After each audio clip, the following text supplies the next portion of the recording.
thinking the markets are forward-looking. I think the sentiment is extremely bearish, and we're going into a potential change in the macro. Does it happen this month, next month? Don't really care. What I do know is that a few things happen. The main driver of all of this is liquidity. Liquidity drives all financial markets. Liquidity, for the definition here, would be the kind of ease of which money flows around the system. And I can use money supply growth, M2 growth globally.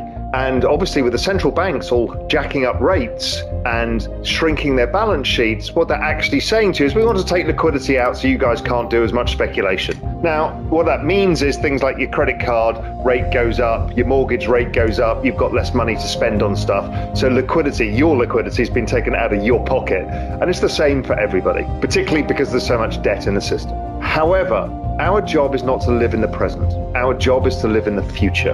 And we need to understand where the future lies. So Stan Druckenmiller importantly said that the job in macro is to see 12 to 18 months out, because the asset markets tend to price the future. So right now we can hear people all on Twitter saying, we're going into a recession. It's clear there's going to be another leg down in equities because they need to price in the recession. That's assuming that everything operates in real time, but it doesn't.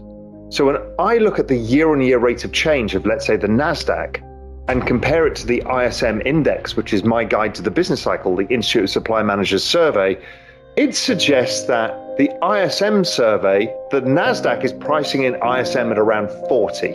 ISM at 40 is relatively deep recession. ISM at 47 is usually a recession level, and 40 is something to the order of magnitude of kind of negative 2% GDP growth. So it's already priced in.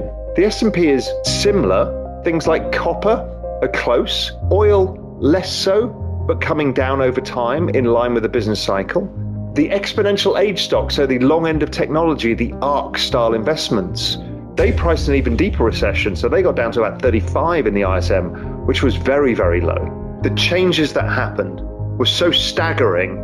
And this is happening faster, and at the very center of it is a system of money and value, which means that in itself it is going to accrue value faster than anything else, because that's what it's actually doing, is taking value from old places and putting it into a new place.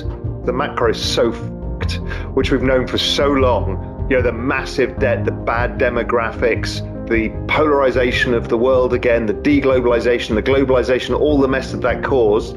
All of that is going on in macro land, which is pretty miserable. So ISM going down, what does that say? It says that the probability of stimulus in the future is going up because the economy is slowing down. So basically about 9 months ago, ISM peaks and starts going down.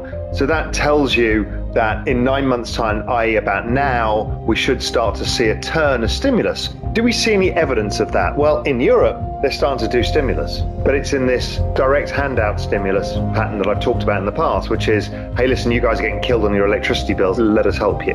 It's still stimulus. It's not central bank printing yet, but the stimulus coming into the system, and it's happening in China, it's happening in Europe. The Japanese are doing something different. They are expanding the balance sheet by buying JGBs and devaluing their currency. It's called yield curve control.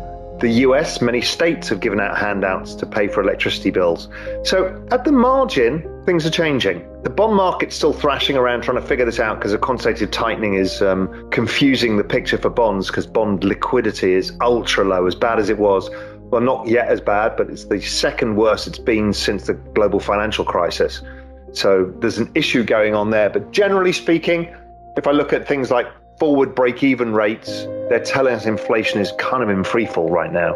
Those are all of the things that will tell us this. But ISM 9 months forwards, as long as ISM is falling fast, the probability goes up. I looked back and found that every single time the ISM crossed 50 to the downside, the Fed stopped or cut. Stopped hiking or cut. They only stopped hiking once, which was 2016. Every single other time they cut soon after. Now, because of this inflation narrative that's left, I don't think they cut immediately, but I think they stop pretty fast. As soon as they see the economy imploding, unemployment ticks up. So they're all the same kind of indicators. M2 is just another way of expressing it, which is economic growth bad, needs to get stimulated. You can't let anything go wrong. So need to bring down inflation expectations, need to raise rates. Holy shit, The Italians can't pay their bond coupons. Okay, we won't allow those spreads to widen. Okay, that means our currency is probably going to go down. Okay, we can deal with that, that's fine. But oh my God, we can't let households suffer the pain here, so we need to give them money. But that's stimulative, so we need to be careful not to bring inflation back, so we're going to raise rates, right? It's this excessive control over the economy, almost like a command economy like China. And the reason being is there's too much debt. And so you can't let the whole thing blow up. Right. It's the fear of the big blow up. Now, I think the ECB knows how to stop the big blow up, which is debase your currency. That's the way, the central bank balance sheet. But they don't want to go there yet because they can't. So you have to play this game. But basically, it's this desperate game to keep all the balls in the air and not let them all fall to the floor. If you were given the job, if you were Christine Lagarde, what are you going to do? Let it all burn? No. So you kind of don't get the choice.